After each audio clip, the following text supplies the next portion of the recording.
You're listening to the Common Descent Podcast. And welcome to Spookulative Evolution. Hello, David. Hello. And hello, listeners. We have a tradition now. I like this tradition. Hello, everybody. Welcome to episode 2 of Spook-E, our Halloween October series of how monsters might evolve. We today are going to be discussing werewolves. Yeah. So this series is focusing on how might creatures of our stories, of our fantasy, of our movies evolve naturally. How could something similar to them evolve, or how could we get features that we are used to seeing in these classic monsters come about biologically in a natural way?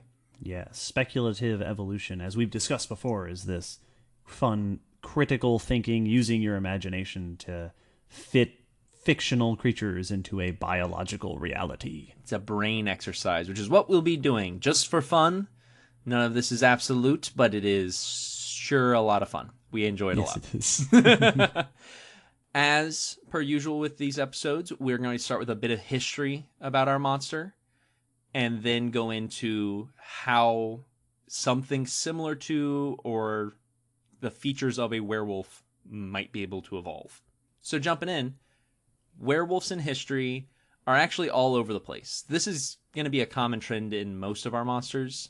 Like many stories and many concepts, they don't often have one origin. This isn't always true, but usually they're an idea that has been in human culture for a long time, and then someone comes down and writes it down or makes it famous, or so on and so forth. Yeah, especially since this month we're doing very classic monsters. Yeah, these are core parts of human civilization in our stories. We've been talking about these for literally centuries. Werewolves are interesting because they didn't take on the features that we think of as werewolves until way later on, but humans turning into wolves, that's all over human history, the stories that we've been telling. People turning into wolves it's in almost every culture, and some of them are very old. There's actually a Greek myth that many point to as one of the origins of this idea. And I don't know if his name is part of why lycanthropy got its name, but it's the legend of Lycaon. Oh, absolutely. I couldn't find any etymological things saying that's why, because lycanthropes actually has its own terms that it's from, but I don't know if the pronunciation. Well, that's also, Lycaon is the genus of the African wild dog. Yeah. It's this so story. It's got a yes. wolf or dog-like connotation. Absolutely, in it does. Either Latin or Greek. So, in this myth, Lycaon was the king of Arcadia, and at some point, as people in myths are wont to do, decided to test Zeus's, the king of the gods, omniscience, to see if Zeus truly was all-knowing. And did it in the weirdest way possible, because Greek myths are... Because Greeks. Greek myths.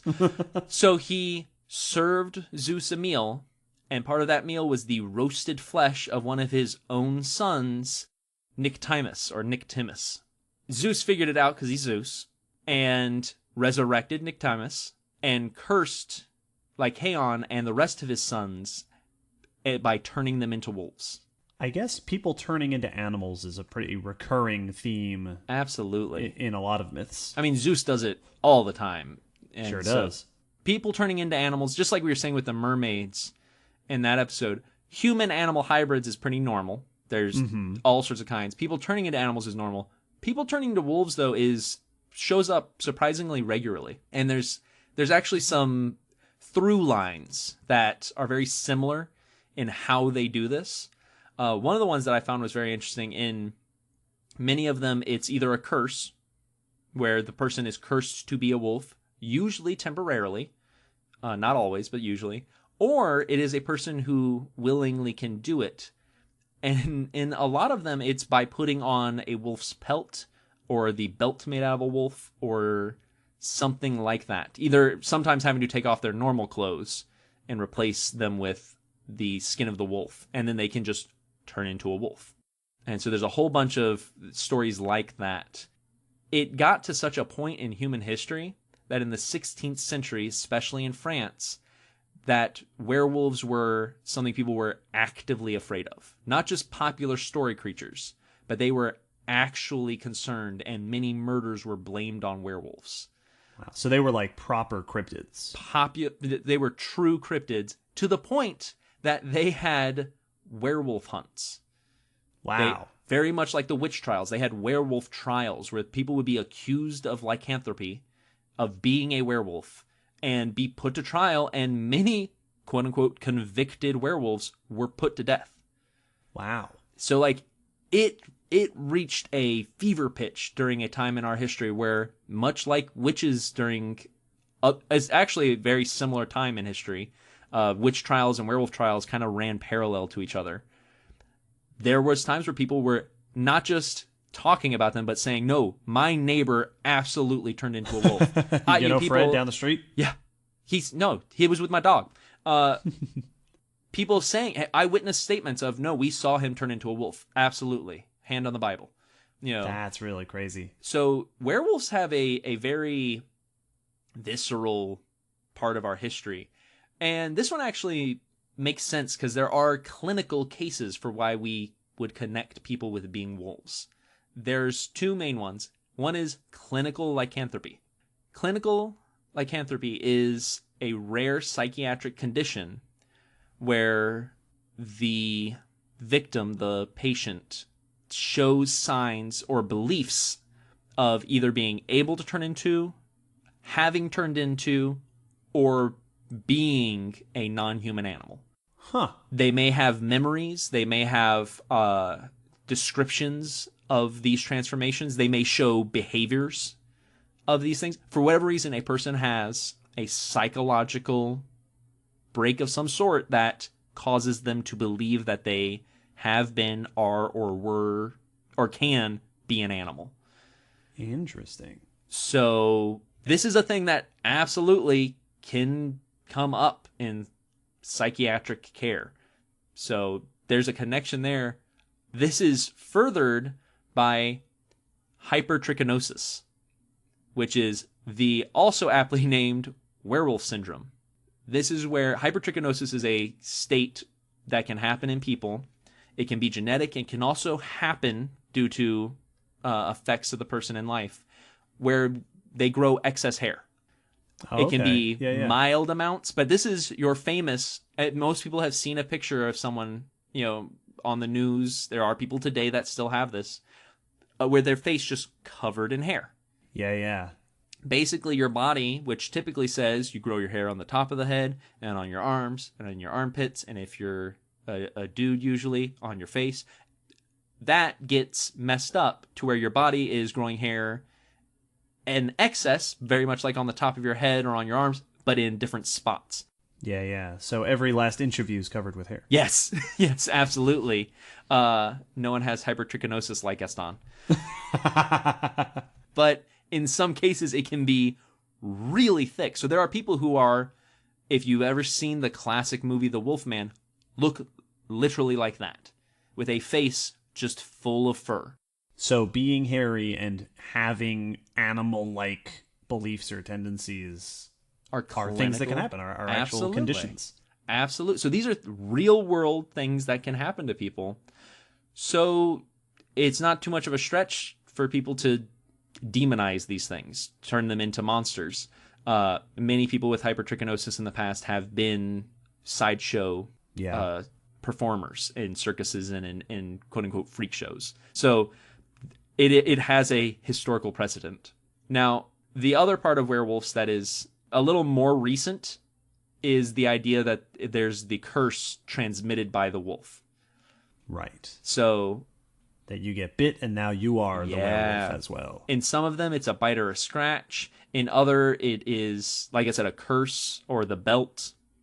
And nowadays, you typically hear about if bitten by a werewolf, you too will turn typically on the next full moon. Yes.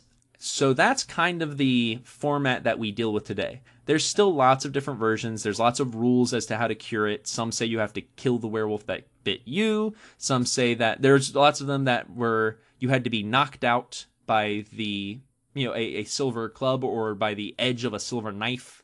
You had to be exorcised. You had to get an exorcism.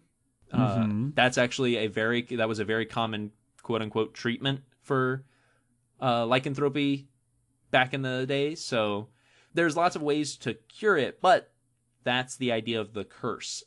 And there's also the notion that some people can control it, and sometimes it's something that like the classic is at the full moon, whether you want to or not, you will be transforming. And when you do, you are bloodthirsty. You are voracious. Yes, you are the monster. Anything that comes across your path.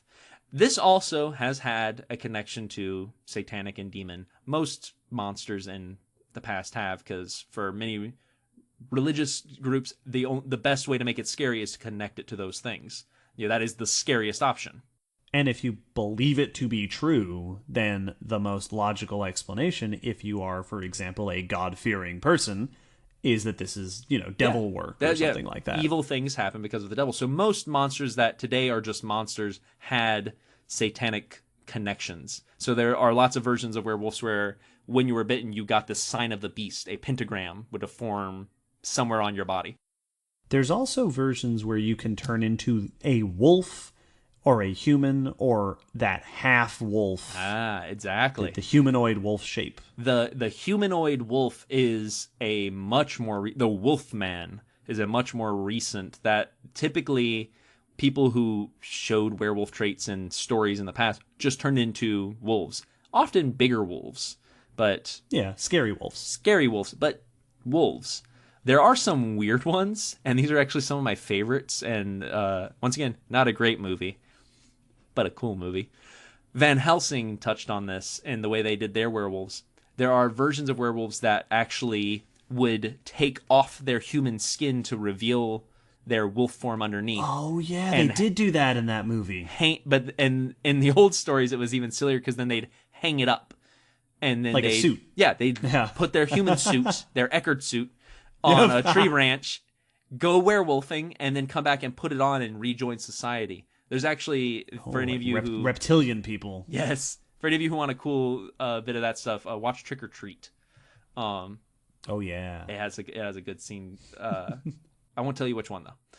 So, lots of different versions of werewolves. There's not... even in modern-day movies, almost every movie that deals with werewolves has a different opinion on how they function. They do also have weaknesses like the vampires, Silver, and Wolfsbane, which is actually very interesting because most of their weaknesses are not magical. They are an object. There are some where if you knew the werewolf's Christian name, then it would halt them or halt the transformation. It would basically wake them up, which once again goes back to that you're fighting the devil effect.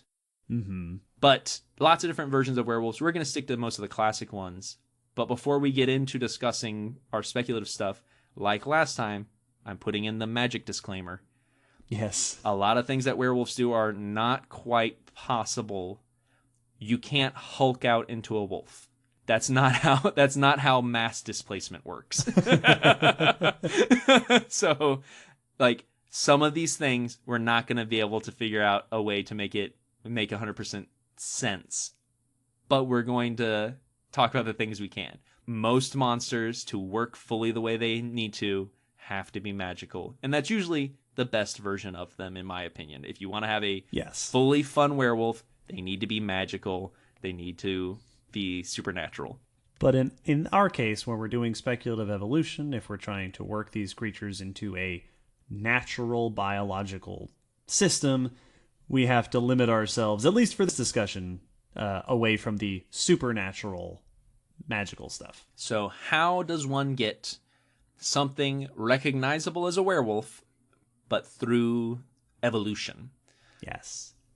The first one off the bat that I want to throw out there is the silver, just because this is something I actually have a connection to.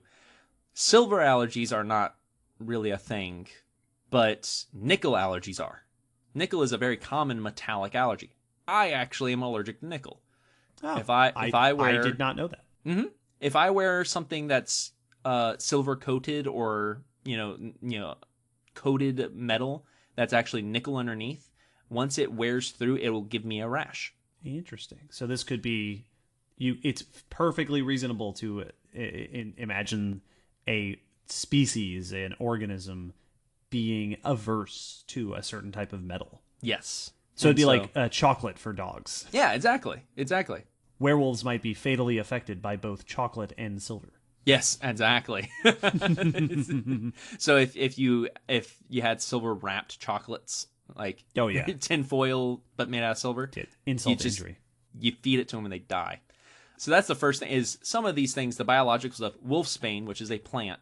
Yeah, I mean, plants are poisonous to lots of things. Oh, yeah, you could have an allergic reaction. It could be something that is specifically messes with your physiology. Mm-hmm. Now, the part I wanted to talk about first, because I actually had a really interesting idea here, is how to represent the full moon effect. Why werewolves seem to only become active at full moons. First thought I had was mating season. Yep. That you have a monthly rut, a monthly mating season where whatever these werewolves are become more aggressive and more active during that time. Yeah, and it could be like our vampire discussion, that's when you are most desperate for prey and most in need of going out hunting is during this, and that could be on the cycle that they're on is, a monthly cycle of mating displays. Yeah. Now, and one of the things that this brought to mind was must in elephants. Yes. So for all you who don't know, in elephants, especially African elephants are really known for this because they can become quite dangerous. Male bull elephants during certain times of the year have their hormone levels skyrocket and become much more easily agitated and aggressive, and their pores actually, a gland at the temple starts to ooze a strong smelling liquid, and it's like almost tar like, they describe it. So it's this thick liquid, and they just become dangerous to everything around them. Yeah, people in Africa and Asia regularly have issues with elephants and musts because they're just hyper aggressive. It's one of those things where, like, if you see an elephant near your town in Africa, all right, you want to be aware of that and report it. But if you see an elephant in must, that's like, go all right, away. Yeah, 911. Yes, leave. Because we have something true. We have a definite accident waiting to happen if anyone goes near that. So a werewolf hormonal cycle. Yeah, so maybe they go into something like that. And we're not sure why elephants do this. It could be mating, but it doesn't seem to actually sync up with the mating cycles of females. It could be just dominance display, that every now and then they need to remind everyone how big and tough they are. But they've been known to just kill other animals because they get in their way. So this would fit with that werewolf. They go on a rampage, and just anything that gets in the werewolf's way during a full moon is a goner. And the moon thing also is easy to link up because there are actually animals that cycle with the full moon. Corals tend to spawn during full moons, and leafy sea dragons that we have at the aquarium only do their mating dances during full moons. Interesting. And if anyone out there is bothered, as I am, by the thought of having a mating cycle every month in a vertebrate animal, it's perfectly feasible that there could be several cycles for different populations. Yep. But that most full moons you are seeing some werewolf activity because that's when they tend to sync up. That's a little pulling it away from the proper mythos. But... Oh, yeah.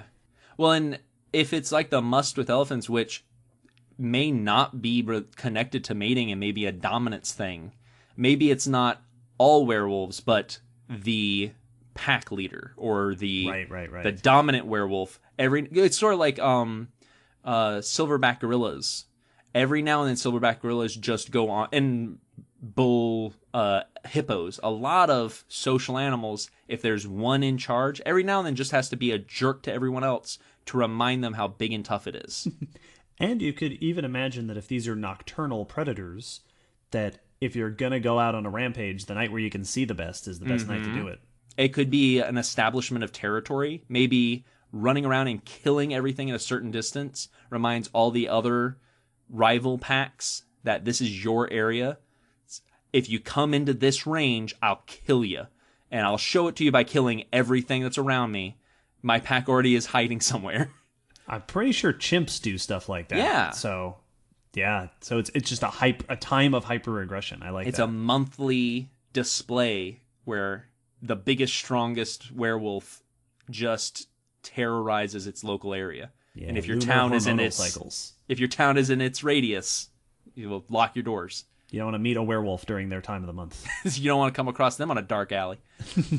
So I like that. And also, you could see some changes for that time. The first thing I thought of, because I was trying to think of how could you have something that wolfs out, that hulks out. Right, something that actually develops different... Because that's a classic attribute of the werewolf, is not just that it's a wolf-like humanoid. They change. They transform. That there's an aspect of transformation there that is classic throughout just about every story of werewolves. The closest I could come to that when it came to mammals is things like antlers. Yeah, that's what I was thinking. Yep. Antlers are one of the fastest growing mammalian structures, especially bone structures, out there. At the fastest growth I could find, they have been measured to grow 1.5 inches a week. Wow. So in a month, you couldn't get full set of antlers, but you could get maybe longer claws or or even claw sheaths. Like you shed claw sheaths. My cat sheds her claw sheaths all the time, and you get longer ones during this time period. Hair, I can imagine hair growing longer and then shedding like antlers do. Yeah, you get a big mane that makes you more impressive. Maybe a lot of animals the lion's mane is to make them look big and healthy and show how impressive they are. So maybe you don't get bigger, but your hair gets bigger. You get more impressive looking. Right. And so you're not actually increasing your size, but your hair, you're getting like the big ribbons of hair that come off of an orangutan. It's just you become this much more impressive beast. And then it just all falls out at the end of the month. And for a dominance display time period, absolutely you can imagine that happen, because that's what moose do, is the big antlers covered in velvet, and it's for display and it's for fighting. Yeah. It'd be a very fast cycle. Once again, the monthly aspect is, that's a little much, but it's not completely unreasonable.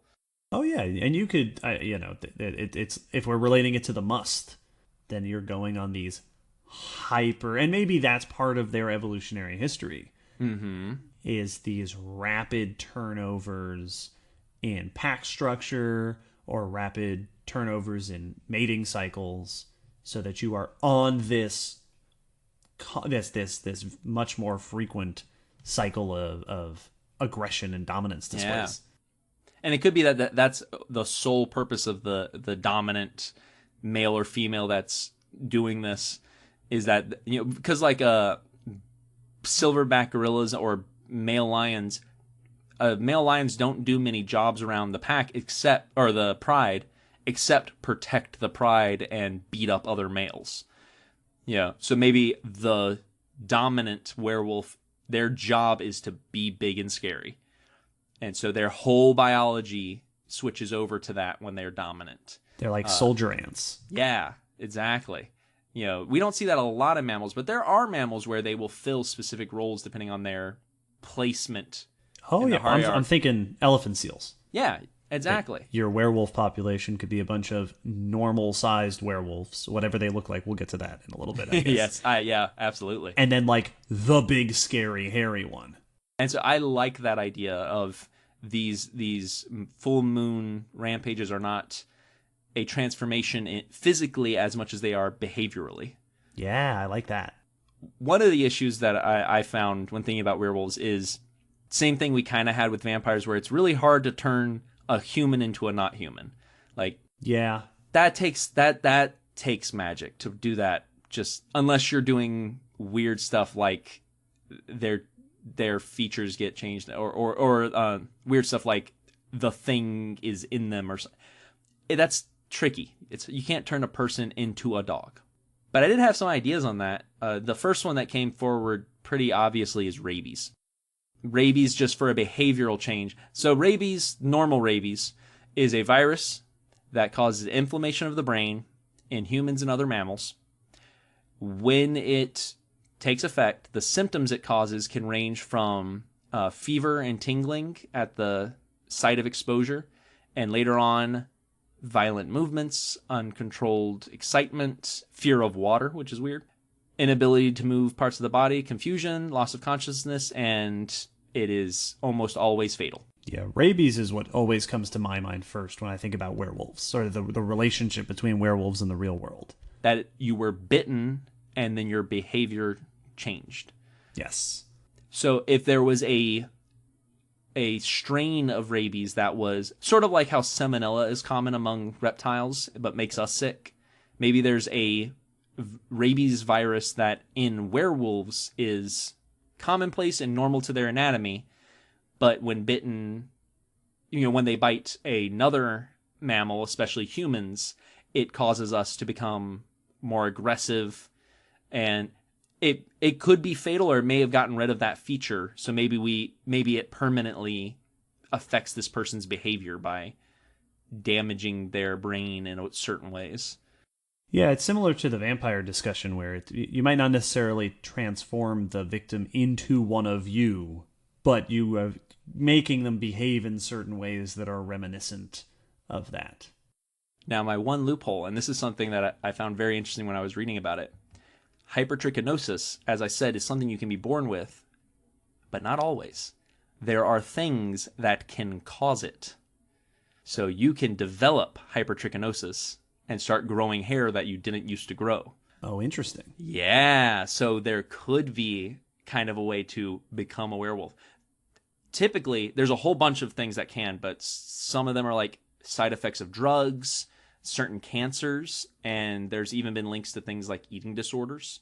And drugs are a pretty common one, where it's like if you have something that messes with your hormones, you can start growing hair, from a sexual hormone cause, growing hair more like or less like a man, or so on and so forth. So maybe if this werewolf rabies that we're creating not only increases your aggression and causes brain damage so that you're less intelligent or something like that, but also induces hypertrichosis. And once again, going back, we discussed this with werewolves, if we talked about venom being co-opted from things that are already present in your system. If this is somehow carrying over hormones or enzymes or other chemicals native to the werewolf, then it's easy. Okay, well, you already have the hormones instigating rapid hair growth and instigating aggression, especially if during your must time you're hyper aggressive because of the hormones your body is producing, or you produce excess of this saliva and excess of all these things to bite with. Yes, so if it's a venom of some kind, it could be carrying that over. Or if it's a parasite again, then it could be latching on to that. It can be host manipulation again. Well, I was going to say it can be it can either be carrying those similar signals or inducing those similar signals for the same reason it does in the werewolf host.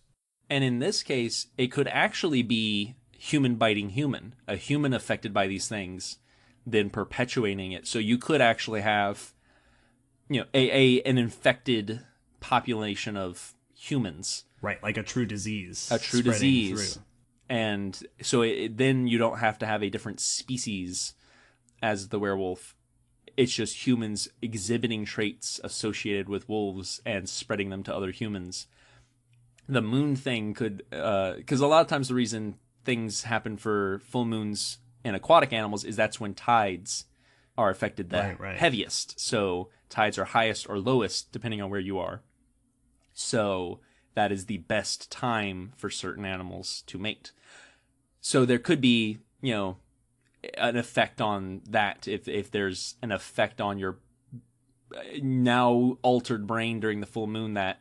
Oh yeah, it can mess with your biological clock. Yeah, now you're more agitated and aggressive because the gravity is actually throwing you off. Or even you can be reacting to light stimulus. Oh yeah, the excess light could be. The actual light of the moon might be instigating behavioral changes. So those answer a lot of the behavioral things. But going from a much more evolutionary and physical point of view, how could you get either humans that developed to look like werewolves or something that developed to look like werewolves? Even if it's not human line, could you get wolves that became bipedal and dexterous with their new hand-like paws? Right. And so predatory primates, bipedal wolves, I'm happy with either, honestly. But well, it's easy to imagine a primate doing this. I think so. Growing claws, growing teeth. Obviously there are tons of primates with big teeth. And there are still primates with claws, not many, but there are. Oh yeah, and you could re-evolve, sharp nails or whatever. Aggression is super and definitely not hard to imagine a primate like a baboon or a chimp becoming that sort of aggressive territorial creature.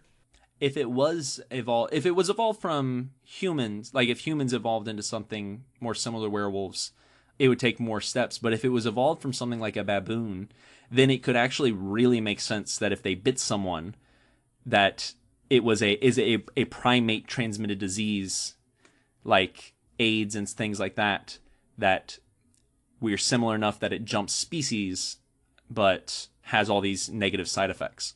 Oh yeah, that would make way more sense that proper humans could be susceptible to attacks from to disease or to if it's if it's affecting your hormones or your other aspects of your physiology, that those kinds of conditions can jump across. Well, it's why we do tests on monkeys to learn about human physiology.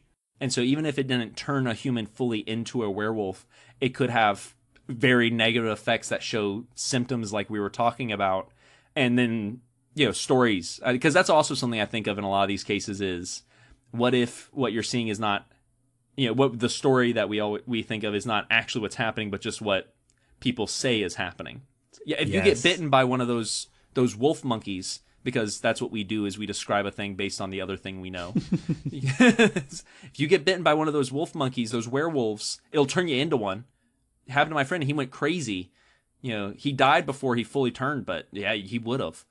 Yes. I was thinking that before with the full moon thing, that you can get away with some of those myths by assuming that they're a little bit exaggerated. But I didn't want to do too much of that because that's not as much fun. That's kind of feels almost like cheating to just be like, oh, people are silly and make up dumb stories. Especially since that's how the original monster stories came about. Yes, people being silly and making up. Yeah, that's just us talking about history. So in this case of primate derived werewolves, and I think baboons are a great start because baboons already look like wolf monkeys. I've always wondered if someday we will see, pack hunting, savannah running baboons. Oh, yeah. Well, they did that. That was in The Future Is Wild, I believe. I think so. Yeah. I've always thought that was very, very possible because mandrills and baboons already are highly predatory. They hunt. I mean, they'll hunt baby gazelle and stuff. Oh yeah, I like that you can get that they're already, you can have territoriality and aggression and human transmissible chemical effects. Yeah, if they just become more adapted to running, to where their legs are longer and they're running and galloping. Oh yeah, well then they're already facultatively bipedal. Mm-hmm. So they can run on all fours and they can run they walk on their hind legs. So they're kind of already. The more we talk about baboons, the more I'm realizing they're already werewolves. Yeah, really. It's just picture them being able to just run up to you and then raise up to face you.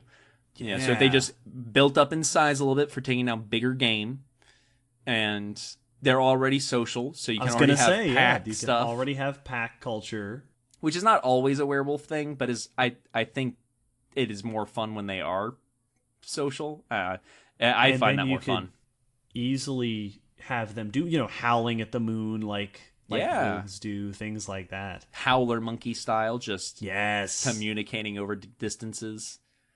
Now, on the flip side, you could still have a lot of these transmissible things, since rabies already is a mammal-wide thing, of wolves going more humanoid route. Right. Which is the other option to think of right off the bat. Wolves. Yeah, bipedal wolves, which is a very interesting one. I feel like that one's harder. Yeah, I think that is definitely, there's more steps there. And the first thing I think of is more like bears, where they're not actually getting hands and thumbs, but they're getting to where they can, perch up like prairie dogs or meerkats, and they're shifting their weight more.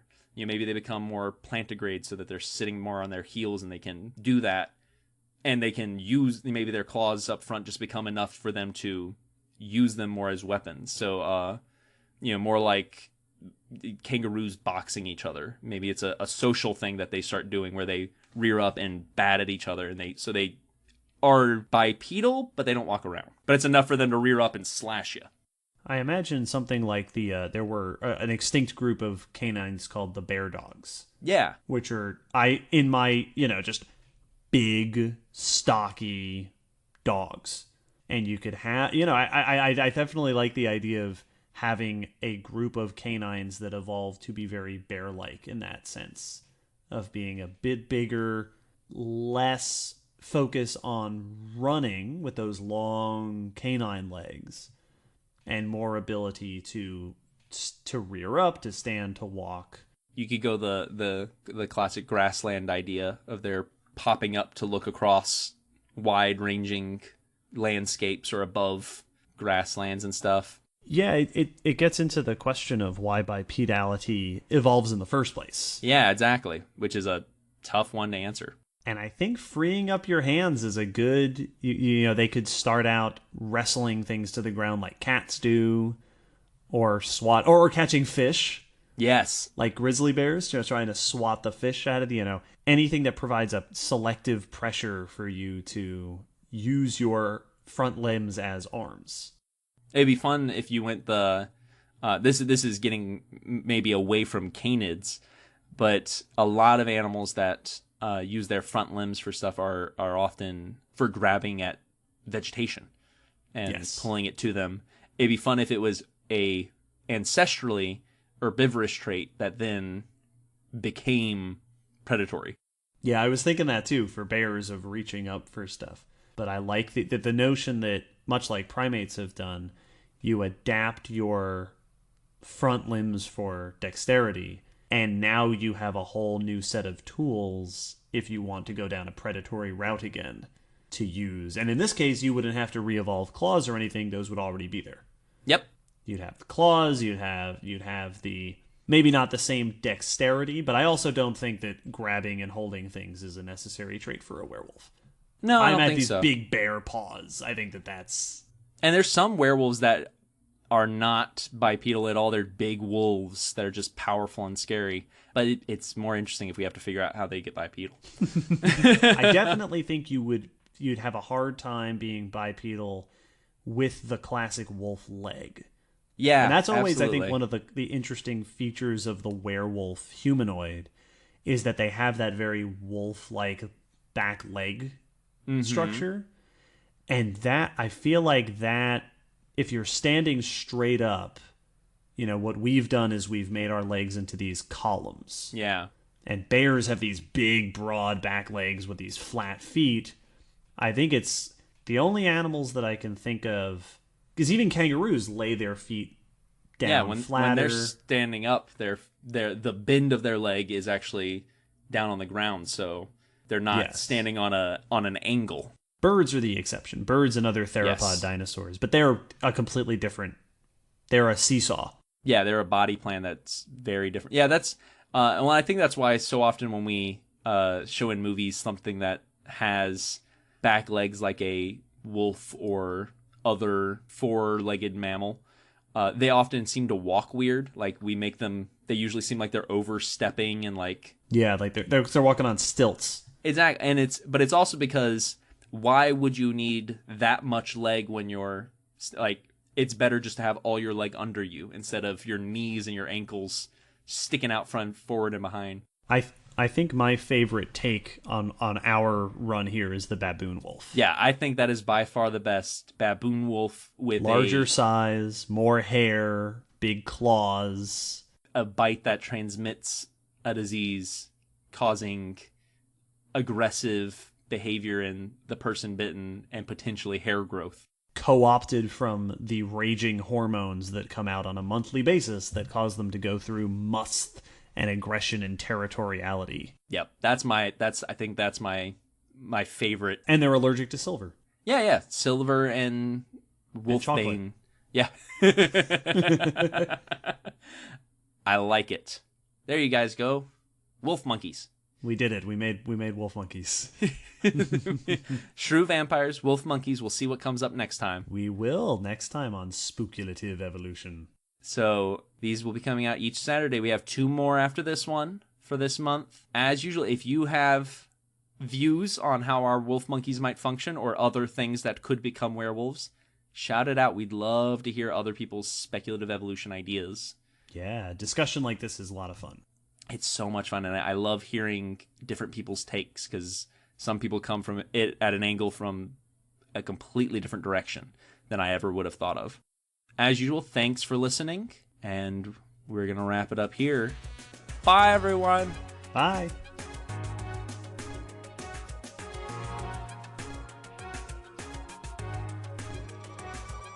Thanks for listening to the Common Descent podcast. You can follow us on Facebook, Twitter, YouTube, and check our WordPress blog for pictures and links after each episode. Huge thanks to our patrons whose support helps keep this podcast running and who get access to bonus goodies on Patreon. The song you're hearing is called On the Origin of Species by Protodome, which we found at ocremix.org. Thanks again for listening. We hope you'll join us next time.